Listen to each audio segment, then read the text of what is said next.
Rangkaian gerbong Light Rail Transit tiba lebih cepat di Palembang dari waktu perkiraan.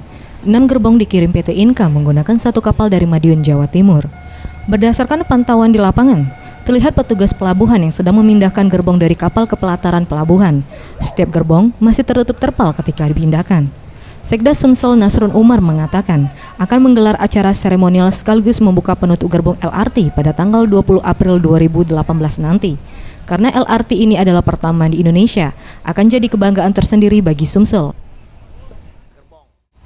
Itu bahasa terangnya 3 gerbong. Dari total seluruhnya adalah 8 trainset. Jadi 8 kali 4, jadi 24 cars. 8 kali 3. Kemudian setelah datang di sini, kan ini merupakan barang yang baru untuk kita Sumatera Selatan, bahkan untuk Indonesia sekalipun. Makanya sering disebut oleh Gubernur Sumatera Selatan, ferry bus LRT in Indonesia. Ya inilah barangnya. Oleh karenanya sebagai satu bentuk syukur kita, masyarakat Sumatera Selatan, komunitas Sumatera Selatan, kita akan melakukan semacam upacara penerimaan. Tim Liputan Sriwijaya TV.